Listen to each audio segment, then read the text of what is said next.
बिहार शिक्षा विभाग के अपर मुख्य सचिव के पाठक पदभार ग्रहण करते ही एक्शन में आ गए हैं। जी हां, आप सही सुना, के पाठक एक बार फिर से एक्शन में वापस आ गए हैं, यानी कि अपने पदभार ग्रहण कर लिया है और एक बड़ा एक्शन लिया है शीतलहर को लेकर।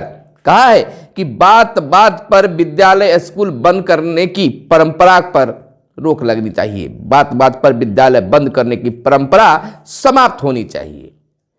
जैसा कि आप देख रहे हैं, सुन रहे हैं, जान रहे हैं कि इन दिनों शीतलहर के कारण जिलों में, बिहार में विद्यालयों को 1ली से 8वीं तक बंद कर दिया गया है।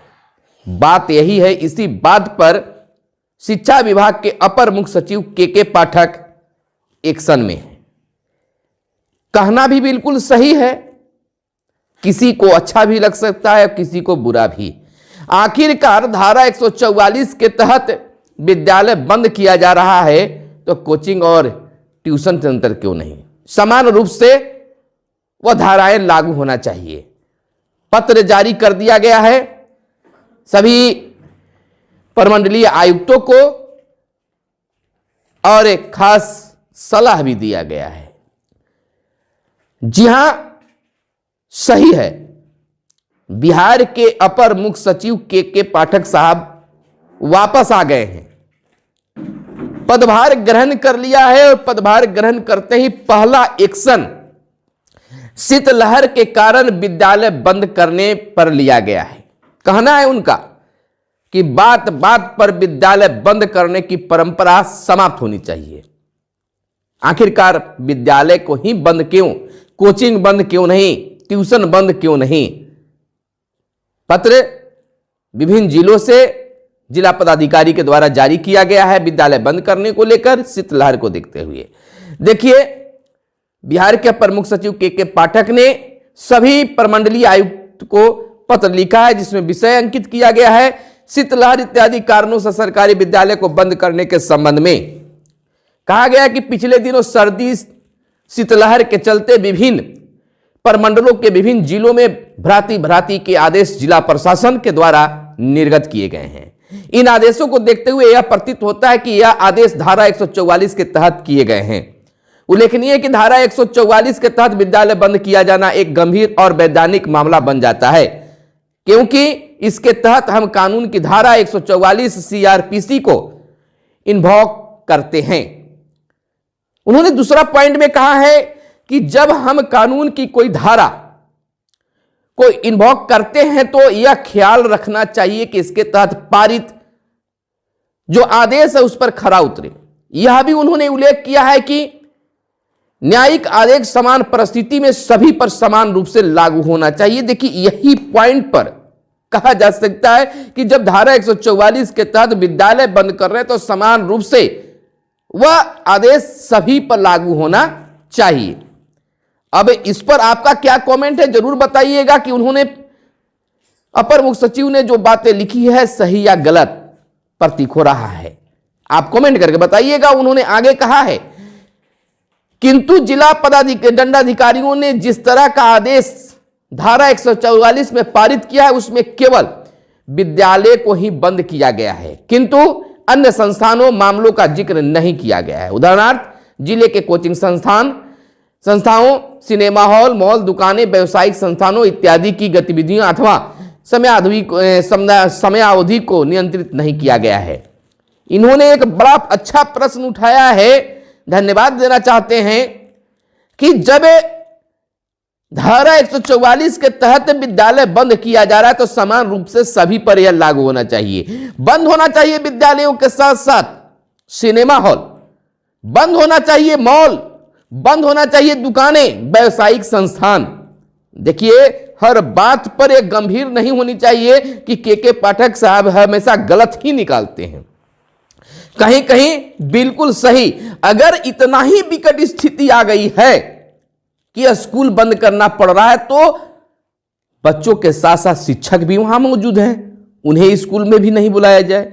सिनेमा हॉल में लोग जाते हैं, मॉल में बड़े बुजुर्ग बच्चे सभी जाते हैं, उसको भी बंद होना चाहिए। दुकानें भी बंद होना चाहिए, व्यवसायिक संस्थान भी बंद होना चाहिए।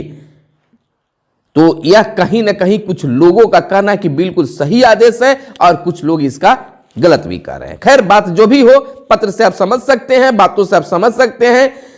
उन्होंने अगला पॉइंट 4 में लिखा है, ऐसी स्थिति में संबंधित जिला प्रशासन से यह पूछा जा सकता है कि यह कैसी सर्दी या शीतलहर है जो केवल विद्यालयों में ही गिरती है और कोचिंग संस्थानों में नहीं गिरती है।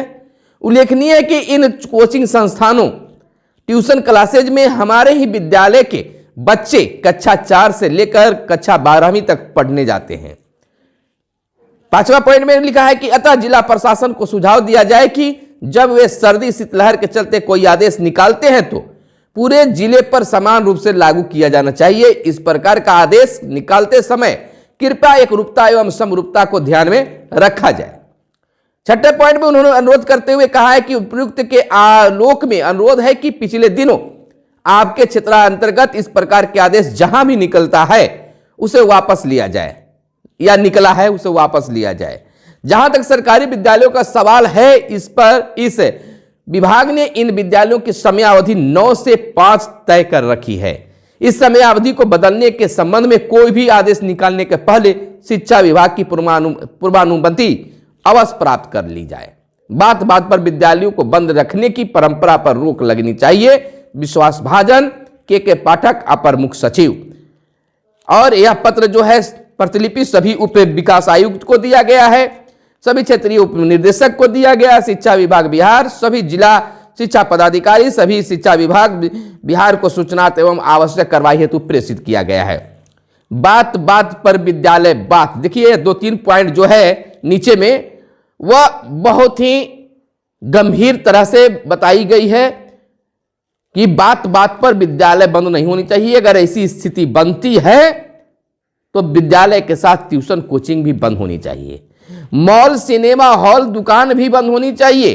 दूसरी बात, कड़ी बात कही गई है कि शिक्षा विभाग ने विद्यालय का समय 9 से 5 किया है, निर्धारित कर दिया है। अगर इस 9 से 5 में समयावधि में कुछ छेड़छाड़ करना है या चेंजिंग करना है तो पूर्व में ही शिक्षा विभाग से समयावधि बदलने के संबंध में कोई भी आदेश निकालने से पहले जो है शिक्षा विभाग की पूर्वानुमति यानी कि अनुमति ले लेना जरूरी है शिक्षा विभाग से कि हम समय चेंज कर रहे हैं। तो वह एक बड़ी बात है, लंबी वीडियो हम नहीं बनाएंगे और बता दे रहे हैं कि यह पत्र कई मायनों में चर्चा का विषय बना हुआ है। लेकिन यह है, जहां तक शिक्षक भी कह रहे थे कि नहीं के पाठक सर को वापस आना चाहिए, तो वापस भी आ गए। हालांकि शिक्षक अधिक संख्या में कहते हैं कि उनसे हमें कोई दिक्कत नहीं है, विद्यालयों में सुधार हुआ है और शिक्षकों का मान सम्मान वापस हुआ है। थोड़ी बहुत चीजें जो है हम लोग मैनेज कर रहे हैं और सर भी मैनेज करेंगे, जैसे कि समय और छुट्टी को लेकर है। और संविधान के अनुसार जो बोलने की अनुमति पर रोक लगाई गई है उस पर भी वह ध्यान देंगे कि शिक्षकों का भी बोलने का अधिकार है। तो यह एक बहुत बड़ी खबर कह सकते हैं, बहुत बड़ा आदेश कह सकते हैं, बहुत बड़ा सलाह कह सकते हैं कि बात बात पर विद्यालय बंद करने की परंपरा पर रोक लगनी चाहिए। समय सारणी जो बनाया गया है, समय अवधि बनाई गई है शिक्षा विभाग के द्वारा 9 से 5, इस पर कोई भी पदाधिकारी बदलाव करने से पहले शिक्षा विभाग से पूर्व आदेश ले ले, यानी कि पहले ही आदेश ले ले कि हम समय चेंज करने जा रहे हैं। तो यह एक बहुत बड़ी चीज हो गई है कि अब कोई भी जिला पदाधिकारी कुछ भी बदलाव करने से पहले शिक्षा विभाग से आदेश जरूर प्राप्त कर लेंगे। तो यह थी आज की खास खबरें। फिर मिलते हैं अगले वीडियो में, तब तक के लिए आप कमेंट करके बताइए कि क्या कुछ आपको अच्छा लगा और क्या आपको इसमें खराब लगा, जरूर बताइएगा। मिलते हैं अगले वीडियो में। धन्यवाद। जय हिंद, जय भारत, वंदे मातरम।